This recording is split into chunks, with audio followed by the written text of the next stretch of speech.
नमस्कार, स्वागत है आप सभी का पावर ब्रेकफास्ट में। आपके साथ मैं हूं नेहा आनंद। आइए देख लेते हैं कि हफ्ते के पहले कारोबारी दिन के लिए विदेशी बाजारों से कैसे संकेत निकल कर आ रहे हैं। गिफ्ट निफ्टी पर नजर डालें तो यहाँ पर कुछ सपाट सी शुरुआत होती हुई दिखाई दे रही है। 22,230 के करीब हम बिल्कुल फ्लैटिश ट्रेड होता हुआ देख रहे हैं। डाउ फ्यूचर्स की बात करें, 52 अंकों की कमजोरी वहां पर है। नास्डैक फ्यूचर्स भी कुछ लाल निशान में, 46 अंकों की कमजोरी वहां दिख रही है। एशियन मार्केट्स में जबरदस्त प्रदर्शन हालांकि जापानीज मार्केट निकेई में दिखाई दे रहा है, रिकॉर्ड लेवल्स के पास। कॉस्पी हालांकि हम देखें यहाँ पर थोड़ी सी कमजोरी है, तो मिला जुला सा सेंटिमेंट फिलहाल एशियन मार्केट्स में दिखाई दे रहा है। कच्चा तेल फिसला है, प्रेशर यहाँ पर आज सुबह भी बढ़ता दिखा है। और सोने चांदी की बात करें तो ऊपरी स्तरों से दबाव यहाँ भी दिख रहा है। लाल निशान में कारोबार करते हुए non agree space Monday morning दिख रहे हैं। लेकिन बीते हफ्ते क्या कुछ हुआ अंतर्राष्ट्रीय बाजारों में, इक्विटी और कमोडिटी स्पेस में कौन कौन से हाइलाइट्स रहे हैं, आइए जान लेते हैं। मेरे सहयोगी दीपांशु इस वक्त मेरे साथ स्टूडियो में जुड़ चुके हैं। दीप, मॉर्निंग। इक्विटी मार्केट्स अमेरिकी बाजारों को देखा जाए तो रिकॉर्ड लेवल से पीछे हटने का नाम ही नहीं ले रहे, ऐसा क्या हो गया? बिल्कुल, तो हमारे बाजार में भी देखा पिछले हफ्ते हर ट्रेडिंग सेशन हमने नए हाईज बनाए। ग्लोबल मार्केट्स में बढ़िया मूव मॉल है, हमें फॉलो कर रहे हैं। एब्सोल्युटली ट्रेंड हम सेट कर रहे हैं और वो फॉलो कर रहे हैं। यूएस में आपने फ्राइडे को नया हाई देखा, आज सुबह जापान में आप नया हाई देख रहे हैं। चीन के बाजार खुलने के लिए तैयार हैं। इससे पहले अगर आप देखेंगे तो चीन के बाजार पिछले 9 ट्रेडिंग सेशन से पॉजिटिव क्लोज दिखा रहे हैं। उनका जो लूनर वीक था उसकी छुट्टी से पहले 4 सेशन पॉजिटिव थे, उसके बाद पिछले हफ्ते हर सेशन में पॉजिटिव रहे हैं। तो ग्लोबल मार्केट्स का जो मूड माहौल है वो अच्छा है, बढ़िया संकेत आ रहे हैं, कोई परेशानी नहीं है ग्लोबल मार्केट से। हमारे बाजार भी देखें, थोड़ा उतार चढ़ाव आया है। फ्राइडे को भी थोड़ा उतार चढ़ाव था, बट पिछले हफ्ते हर दिन हमने नए रिकॉर्ड्स बनाए हैं। तो उस हिसाब से देखें तो मोमेंटम और जो मूड माहौल है ग्लोबल मार्केट्स का वो अच्छा बना हुआ है। वीकेंड पर भी कोई ऐसी खबर नहीं आई, कोई इंडिकेशन, कोई ऐसा ट्रिगर नहीं आया जिसकी वजह से बाजार में कोई चिंता आनी चाहिए। जहां तक फ्राइडे का सवाल है, ऑफ कोर्स हमने देखा सीमित दायरे में यूएस में कारोबार था, मिली जुली क्लोजिंग हुई, बट उसमें भी हमने देखा डाउ पर एक बार फिर से नया रिकॉर्ड आपको बनते हुए दिखा है। 60 अंक चढ़ा था डाउ, हल्की बढ़त के साथ S&P 500 पर भी आपने नया रिकॉर्ड बनते हुए दिखा। आईटी में मुनाफा वसूली जरूर हुई, करीब 1/4% की गिरावट आपने आईटी में आती हुई देखी है, बट कोई ऐसी बड़ी परेशानी वहां पर भी नहीं थी। नास्डैक भी अपने नए रिकॉर्ड के करीब था, नया रिकॉर्ड तो नहीं बना पाया, वहां से थोड़ा फिसला है। बट पिछले हफ्ते की चाल देखें, 1.25% आपके लिए डाउ ऊपर था, 0.25% आपके लिए S&P ऊपर था, और नास्डैक में भी करीब 1.5% की आपने बढ़त देखी है। तो पॉजिटिव मूड माहौल यूएस बाजारों में बना हुआ था। फ्राइडे की बात करें तो सेमीकंडक्टर शेयर्स में अभी भी खरीदारी का ट्रेंड था। एनवीडिया जो थर्सडे को 16.5% उछला था, फ्राइडे को भी हल्की बढ़त लेकर ही बंद हुआ। बाकी आईटी और सेमीकंडक्टर शेयर्स में भी ठीक ठाक मूड माहौल था। दिग्गज आईटी में कल फ्राइडे को थोड़ी मुनाफा वसूली जरूर आपने देखी। कंज्यूमर स्टॉक्स में लगातार एक्शन जारी है, वहां से कोई परेशानी नहीं थी। यूबीएस ने S&P 500 का टारगेट 2024 के लिए बढ़ाकर अब 5200 कर दिया है। तो वैसे देखेंगे तो टारगेट बढ़ा है, बट करंट लेवल से और ज्यादा अपसाइड वो एक्सपेक्ट नहीं कर रहे हैं। और अक्टूबर बॉटम से अब तक यूएस मार्केट में करीब 20% की अपसाइड आ गई है। तो आगे कुछ और बड़े ट्रिगर्स चाहिए होंगे इस तेजी को जारी रखने के लिए, बट इस मूड को खराब करने के लिए कोई ऐसे ट्रिगर्स नहीं आए हैं। 10 साल की बॉन्ड यील्ड भी हमने देखा फ्राइडे को थोड़ी कमी हुई थी, फिसलकर 4.25% के नीचे ही आ गई थी। तो कोई वहां से भी आपको परेशानी नहीं दिख रही है। यूरोप के बाजार में ठीक ठाक एक्शन है। डॉलर इंडेक्स में हमने देखा 2 महीने के बाद सबसे बड़ी वीकली गिरावट थी, आज सुबह भी 104 के नीचे ही आपको ट्रेड करते हुए दिख रहा है। तो वहां से कोई परेशानी नहीं आ रही है। कच्चे तेल की तेजी पर ब्रेक लगते हुए दिखा, जैसे आप बता रही थी 2-2.5% फ्राइडे को कच्चे तेल के दाम फिसले हैं। 3 हफ्ते बाद साप्ताहिक गिरावट का आपने ट्रेंड आते हुए देखा है, वहां पर भी प्रेशर बना हुआ है। अमेरिका ने रशिया पर नई रेस्ट्रिक्शंस लगाए हैं, ये ऑलरेडी हमने फ्राइडे को बात कर ली थी कि खबर बाजार में थी कि ये होने वाला है। अब इसका क्या इंपैक्ट आता है वो देखना पड़ेगा। एज सच इस समय कुछ ज्यादा इंपैक्ट नहीं दिख रहा है। बेस मेटल स्पेस पर जरूर रखिएगा नजर, वहां पर शायद थोड़ा एक्शन आपको और यहां से होते हुए दिखे। अदरवाइज सोने में 2 महीने बाद सबसे बड़ी साप्ताहिक बढ़त हमने आती हुई देखी है, वहां पर थोड़ी नजर रखनी पड़ेगी। कॉपर में लगातार दूसरी वीकली बढ़त देखी गई है। एग्री कमोडिटीज में सुस्ती संकेत आ रहे हैं, बट ओवरऑल संकेत जो आ रहे हैं ठीक ठाक आ रहे हैं, कोई भी ऐसी परेशानी वाला संकेत नहीं आ रहा है। इस हफ्ते की बात करें, हालांकि महीने का आखिरी हफ्ता है, बट फिर भी कुछ इंपॉर्टेंट डेटा आपके लिए जरूर आएगा। अमेरिका की Q4 का जीडीपी डेटा आने वाला है, देखना पड़ेगा ग्रोथ मोमेंटम अमेरिका में कैसा आपके लिए निकल कर आ रहा है। जनवरी पर्सनल कंजम्पशन एक्सपेंडिचर डेटा आने वाला है, ये काफी इंपॉर्टेंट होता है। फेड भी इस डेटा को ट्रैक करता है अपनी पॉलिसी के लिए। कई रिटेल कंपनीज के नतीजे आएंगे तो कंजम्पशन स्पेंडिंग कैसी हो रही है अमेरिका में, उसका भी आपको संकेत इन अर्निंग से मिलेगा। और यूरोप में फरवरी का CPI डेटा भी आने वाला है। तो इंपॉर्टेंट डेटा क्यूज हैं जिस पर मार्केट्स रिएक्ट कर सकते हैं, बट एज सच बढ़िया मोमेंटम हमारे बाजार में है, बढ़िया मोमेंटम ग्लोबल मार्केट्स में है, और ऐसा कुछ भी ट्रिगर नहीं आया मोमेंटम को खराब करने के लिए। अब देखते हैं आगे फ्रेश ट्रिगर्स बाजार क्या लेते हैं, बट मूड माहौल अच्छा है आज सुबह ग्लोबल मार्केट्स के लिए। चलिए, तो हमारे मार्केट्स के लिए तो अंतर्राष्ट्रीय बाजारों से अच्छे संकेत मिलते हुए दिखाई दे रहे हैं। उम्मीद करते हैं कि आज हमें एक पॉजिटिव सेशन देखने को मिले। धन्यवाद दीप, वो पूरी डिटेल दर्शकों के सामने रखने के लिए। आइए आज के महत्वपूर्ण ट्रिगर्स कौन से हैं और खबरों के दम पर कहाँ एक्शन देखने को मिल सकता है, नुपुर से जान लेते हैं। नुपुर हमारे साथ जुड़ चुकी हैं। नुपुर, मॉर्निंग। जरा बताइए कहाँ कहाँ पे एक्शन ज्यादा दिखाई दे रहा है और कौन से सेक्टर स्टॉक्स पे खास फोकस करना है? Good morning. कैश के एक नतीजे आज आने वाले स्टॉक इंडस्ट्रीज पे आज आपको फोकस करना है। यहाँ पे नतीजे आते हुए दिखेंगे। कैनरा बैंक पर खास नजर रखनी, क्योंकि बोर्ड बैठक है, शेयर विभाजन पर बोर्ड यहाँ पे विचार करेगा और जो अनाउंसमेंट आएगा वहाँ पर रहेगी नजर। ग्रैन्युलर एंड वेल का स्टॉक काफी फोकस में था। फ्राइडे के दिन बोर्ड बैठक है, बोनस शेयर जारी करने पर आज जो है बोर्ड विचार करता हुआ आपको नजर आएगा। एसोसिएटेड अल्कोहल जहाँ पे बोर्ड बैठक में फंड जुटाने पर आज होगा विचार। टूरिज्म फाइनेंस कॉर्पोरेशन बोर्ड बैठक में फंड जुटाने पर यहाँ पे जो बोर्ड मीटिंग है वो आज शेड्यूल्ड है, तो यहाँ पे रहेगा focus. Epack durable 50% IPO lock in आज खत्म हो जाएगा। 30 डेज का ये IPO था और जहाँ पे इक्विटी ओपन होती हुई आपको नजर आएगी, तो यहाँ फोकस रहेगा। Tata technologies and Gandhar oil जहाँ पे 50% IPO लॉक इन जो है वो आज खत्म होते हुए आपको दिखेगा, तो थोड़ा दबाव देखने को यहाँ पे मिल सकता है। Pyramid Technoplast pre IPO investor lock in है वो आज यहाँ पे खत्म होते हुए आपको दिखेगा। वित्त मंत्री की देश के सभी सेक्टर से जुड़े स्टार्टअप के साथ आज बैठक है, तो इसके आउटकम पर भी हम रखेंगे नजर। IPO के लिहाज से जुनिपर होटल्स का IPO बंद हो चुका है। करीबन 2 गुना सब्सक्रिप्शन आपको यहाँ पे आया है। टोटल और रिटेल में देखें तो 1.5 गुना का सब्सक्रिप्शन आपको यहाँ पे दिखेगा। NII में 85% और QIB में करीबन 3 गुना सब्सक्राइब होते हुए ये IPO दिखा है। GTP हेल्थ के IPO का जो है वो आज अंतिम दिन है। दूसरे दिन तक करीबन 85% का सब्सक्रिप्शन हुआ है। रिटेल में 1.3 टाइम्स, NII में 79% और QIB में देखें तो 19% आपको यहाँ पे सब्सक्राइब होते हुए नजर आएगा। कैश के कुछ नतीजे बैक टू बैक यहाँ पे आते हुए नजर आ रहे हैं। रेन इंडस्ट्रीज देखें तो मुनाफे से घाटे में अब कंपनी आ चुकी है। कंपनी की आय में करीबन 25% की गिरावट आपको नजर आएगी। कामकाजी लेवल पे घाटा देखें तो वो पिछली बार मुनाफा था उसके अगेंस्ट घाटा आते हुए नजर आया, और नेट लेवल पे भी 90 करोड़ के मुनाफे के अगेंस्ट करीबन 1120 करोड़ का घाटा आपको नजर आएगा। तो कमजोर नतीजे रेन इंडस्ट्रीज की तरफ से। सनोफी इंडिया यहाँ पे नतीजे काफ़ी अच्छे नजर आ रहे हैं। कंपनी की आय में 3% की बढ़त है। कामकाजी लेवल पे मुनाफा देखें तो 12% की ग्रोथ आपको दिखेगी।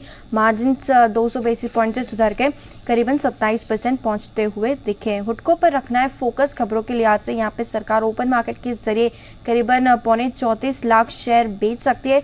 25% की मिनिमम पब्लिक शेयर होल्डिंग बनाने के लिए इस बिक्री को किया जाएगा।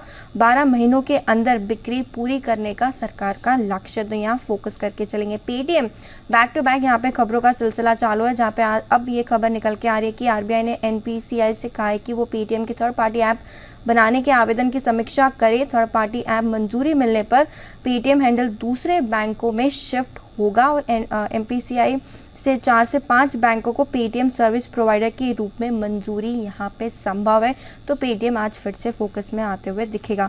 कोटक महिंद्रा बैंक, जहाँ पे कोटक महिंद्रा जनरल इंश्योरेंस में ज़ूरिक इंश्योरेंस कंपनी अब 70% हिस्सा खरीदेगी।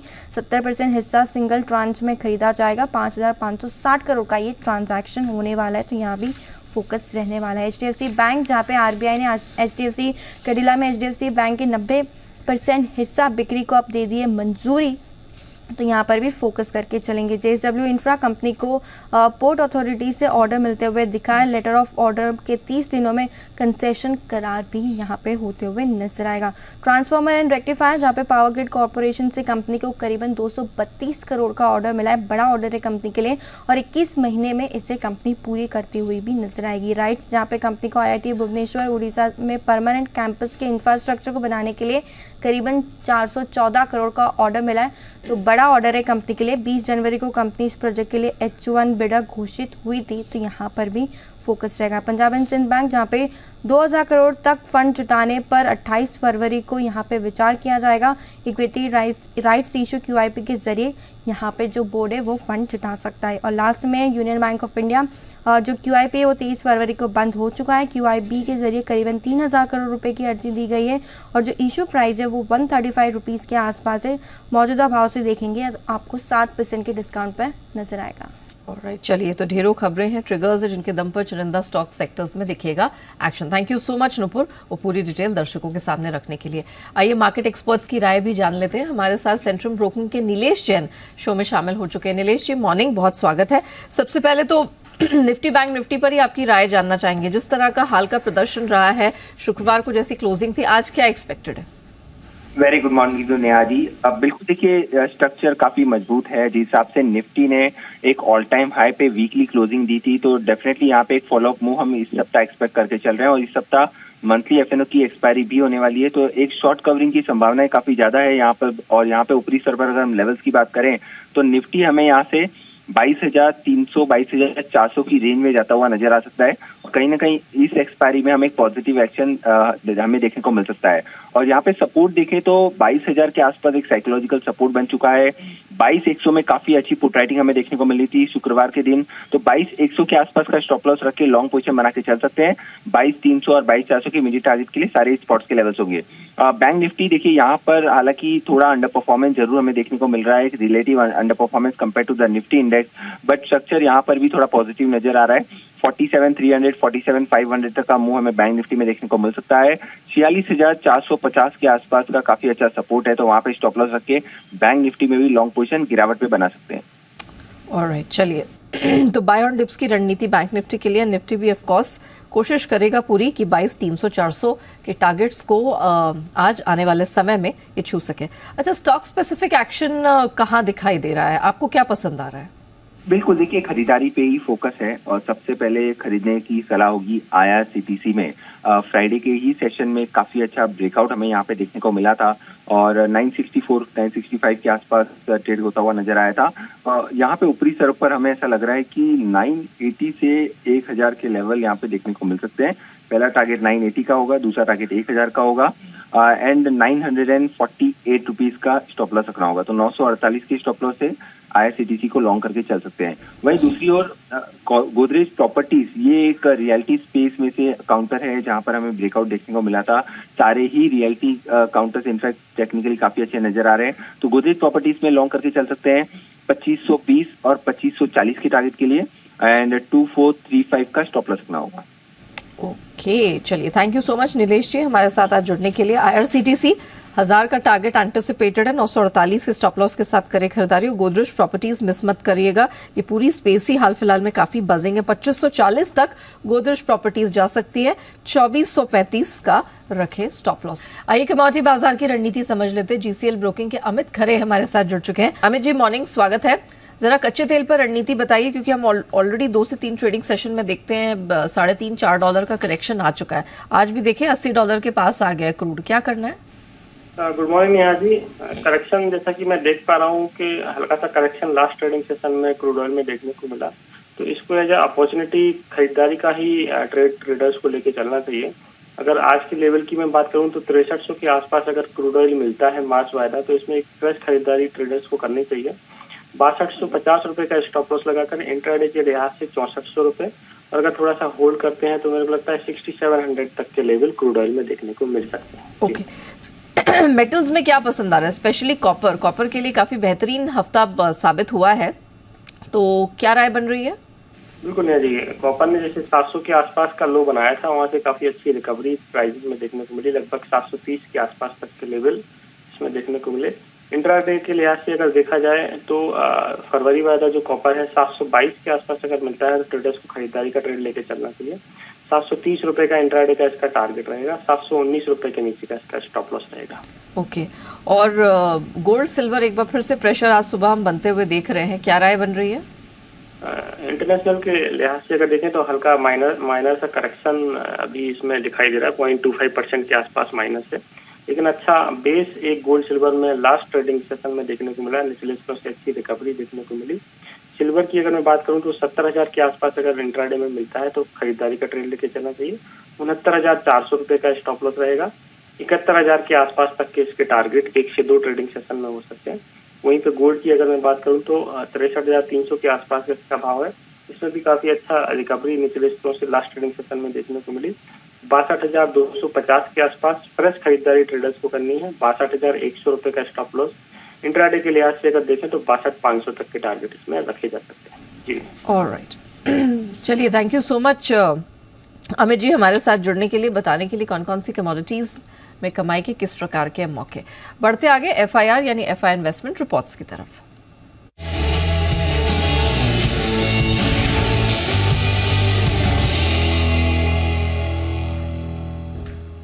आइए नुपुर जुड़ चुकी है हमारे साथ, नुपुर से जान लेते हैं कहां पर है नजर। बताइए नुपुर, फॉरेन ब्रोकरेजेस आज कौन कौन से स्टॉक्स पे फोकस कर रहे हैं? ओके, चलिए नुपुर, ऑडियो में यहाँ पर थोड़ी सी दिक्कत आ रही है तो मैं आपके सामने रख देती हूँ कि कौन कौन से फॉरेन ब्रोकरेजेस है, कौन कौन से स्टॉक्स पे फोकस कर रहे हैं। एशियन पेंट्स CLSA इन्होंने डाउनग्रेड किया है, under perform to sell. Target इन्होंने यहाँ पर हल्का सा ट्रिम किया है। गोल्डमैन सैक्स की बात करें तो इन्होंने एशियन पेंट्स का न्यूट्रल का स्टैंस बरकरार रखा है, टारगेट कट किया है 2825 नया टारगेट है यहाँ पर। JP मॉर्गन गेल पर फोकस कर रहे हैं, न्यूट्रल का स्टैंस है, टारगेट हालांकि थोड़ा सा बढ़ाया है। जेफरीज की बात करें L&T पर खरीद की रेकमेंडेशन है, लक्ष्य इनकी तरफ से 4135 का निकल के आ रहा है। चलिए इसी के साथ शो को हम यहीं रैप अप करते हैं, लेकिन बने रहिएगा जी बिजनेस के साथ।